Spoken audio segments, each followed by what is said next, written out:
Olá, tudo bem? Seja bem-vindo a mais um vídeo da nossa série IELTS Task 1 General Training comentado. E hoje nós estaremos falando sobre certos detalhes importantíssimos na estruturação de cartas Task 1 General Training, tomando como referência os tons, os possíveis tons que podemos expressar nessa carta. Lembrando que, quando falamos de tom, estamos falando de cartas que são formais, semi-formais ou informais. E temos certos detalhes que precisam ser considerados na escrita de cartas para cada um desses contextos, tudo bem? E, além de estarmos lidando com esses detalhes, temos aqui exemplos de cartas ou de partes de cartas que respeitam esses elementos que vamos estar aqui lidando. Nós já em outros vídeos lidamos com os tons, mas nunca fomos assim muito de forma mais aprofundada, listando os detalhes que são esperados por parte do examinador para checarmos que o aspecto tom das nossas cartas esteja satisfatório. Então, neste vídeo vamos estar lidando com isso. Então, o primeiro ponto que eu gostaria aqui de trazer é que quando falamos de cartas de tom formal e semiformal, elas são basicamente a mesma coisa, elas são iguais. Elas são exatamente iguais. O que muda é o contexto.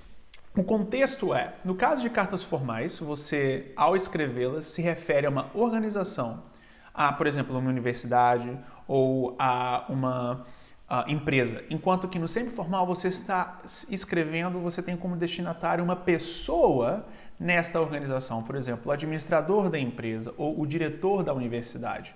Então, enquanto que no caso do formal você escreve para uma instituição, no caso de o semiformal você escreve para uma pessoa que se encontra nessa instituição. E é óbvio que quando estamos nos referindo a uma pessoa, mesmo que de uma forma formal, temos certas diferenças no tom, não é? Somos um pouquinho mais humanos na nossa comunicação. Além de termos essa diferenciação, que inclusive já foi mencionada em outros vídeos, temos aqui um ponto estrutural que não foi, que é termos cartas, quando são formais ou semiformais, sendo escritas de forma mais complexa, ou seja, sentenças complexas que de fato possuem as suas devidas partes devidamente conectadas, expressando ideias e argumentos mais complexos de uma forma contínua, não é? E isto é importante, pois de fato demonstra um maior controle em um contexto de escrita, o que é importante para, inclusive, fazermos aquilo que foi mencionado no primeiro vídeo em que eu abrangi esse ponto de tons, que é, quando você escreve uma carta formal, o seu objetivo é passar a impressão de que você é uma pessoa educada, instruída, escrevendo para uma outra pessoa instruída, buscando ser levado a sério. E, portanto, mostramos a nossa forma mais capaz de escrita ali na carta. Portanto, a escrita de sentenças complexas no ponto de vista estrutural definitivamente faz diferença. Um outro aspecto que é esperado em cartas formais e semiformais é o evitar de emotividade, ou seja, você naturalmente pode estar tendo uma circunstância onde, por exemplo, você está escrevendo uma carta que envolve a reclamação por algum problema que você está enfrentando. Claro que é compreensível termos, até certo ponto, por exemplo, uma certa ideia de indignação ou insatisfação sendo repassada. Mas fora isso, nada de extremos, tudo bem? E se não envolve nenhuma reclamação, somente uma comunicação mais genérica, mas com uma organização ou com alguém que trabalha nessa organização, nem isso deve ser mostrado. De fato, uma escrita objetiva, não emotiva, tudo bem? E o último ponto aqui e isso já foi mencionado, mas é sempre importante enfatizarmos neste vídeo também, é termos a nossa escrita sem contrações, gírias ou coloquialismos, tudo bem? Gírias palavras como, por exemplo, stuff, que é de fato uma expressão de rua mesmo, gíria. Coloquialismos é mais phrasal verb, não é? Phrasal verbs. E igualmente contrações é aquela questão do I'm, he's, she's e assim por diante, não é? E somente uma correção aqui, né? Phrasal verbs. Perfeito. Então, com isso dito, vamos aqui pegar um exemplo de carta ou de parte de carta formal ou semiformal. Lembrando que, como dito, estruturalmente elas são iguais. Elas somente são utilizadas em contextos diferentes. Dear Sir or Madam, recently, I have seen an advertisement in a local newspaper in which your company has invited applications from suitable candidates to fill in the position of an assistant manager at your apartment complex. So, I would like to apply for the position as I believe that I have the necessary skills and credentials to do the job. Então temos aqui o greeting, a saudação em conjunto com o primeiro parágrafo. Parágrafo contextualizador. Perfeito. Então, temos aqui uma carta que está sendo escrita de forma apropriada, num tom formal ou semi-formal. Aqui, nós, devido a essa saudação, Dear Sir or Madam, podemos inferir que é uma carta ou melhor, não semi, uma carta formal, não é? Não semi-formal, mas formal, porque você aqui nem ao menos sabe que a pessoa é um homem ou mulher, tudo bem?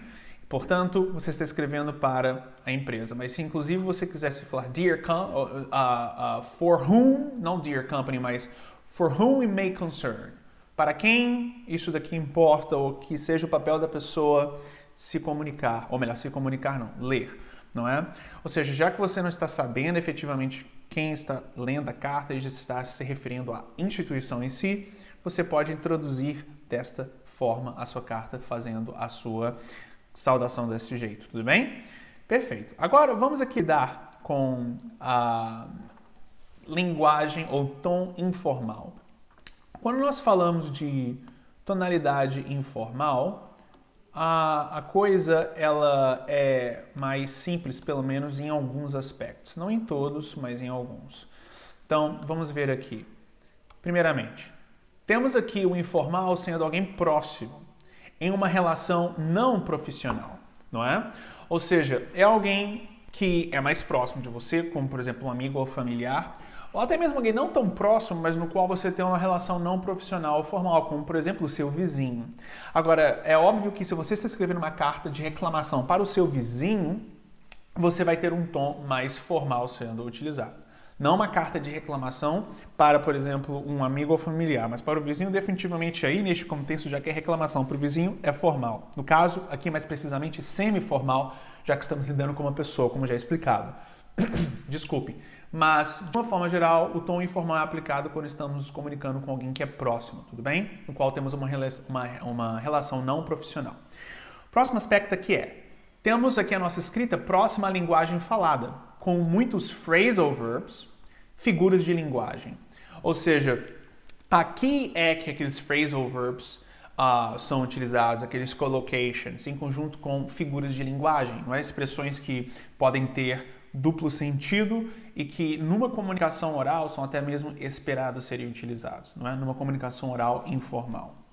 Agora, ao contrário de cartas formais ou semiformais, quando nós falamos de linguagem informal, temos a emotividade naturalmente sendo mais necessária.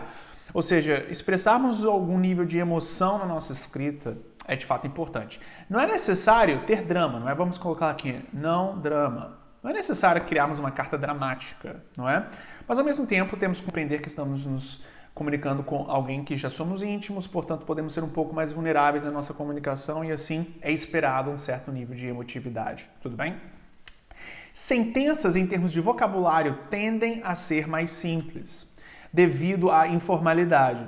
Entretanto, num ponto de vista estrutural, elas devem ser estruturalmente complexas, ou seja, aquela questão que nós havíamos explicado aqui de uma sentença contínua, não é? Composta por várias partes, opinião, justificativa, exemplificação, por exemplo, divididas por vírgula, não por pontos, finalizando ideias, para sim só depois finalizarmos a ideia, é de fato esperado também para termos uma pontuação mais alta, tudo bem?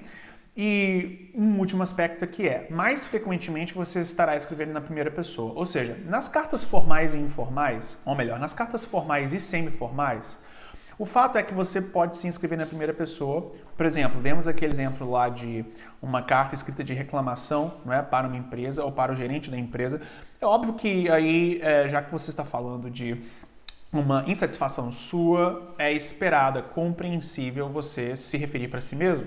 Agora, em outros contextos, você pode não necessariamente estar escrevendo em primeira pessoa ou se referindo com frequência a si mesmo nas cartas, quando temos uma situação formal ou semi-formal sendo abrangida. Agora, quando estamos falando de uma situação informal, quase sempre você sim vai estar falando muito I, primeira pessoa, porque os temas informais tendem a te fazer isso, tudo bem? Eles tendem a requerer isso. Excelente. Tendo isso em vista, então, vamos ver aqui um exemplo de carta informal, ou de parte de carta informal que segue esses preceitos. Hope, dear Victor, hope all is well at your end. Vejamos aqui, então, uma questão de colocalismo, né? At your end. I just quickly wanted to share some interesting information about website that is, with you. I know that you're very much interested in growing mushrooms in your backyard. So this particular website called magicmushroom.net would probably come to your rescue since it covers just about all sorts of information about growing mushrooms, não é? Aqui. Probably come to your rescue. Isso daqui é um colocalismo, isso daqui é uma figura de linguagem, porque nós estamos falando de um resgate físico de alguém em apuros, mas sim é só uma expressão, uma figura de linguagem para indicar que, no caso aqui, este site pode ajudar a pessoa, não é? Since it covers just about all sorts of information about growing mushrooms. All you need to do is to click on the Our Works page from the main menu and it will take you to the information you would need. Então perceba aquela questão de colocalismo, contração e igualmente figura de linguagem. Excelente. Então definitivamente aqui temos a revisão mais aprofundada do que é esperado exatamente quando falamos de diferentes tons. Seja formal, seja semi-formal e igualmente informal, tudo bem? Muitíssimo obrigado e nos vemos na nossa próxima aula.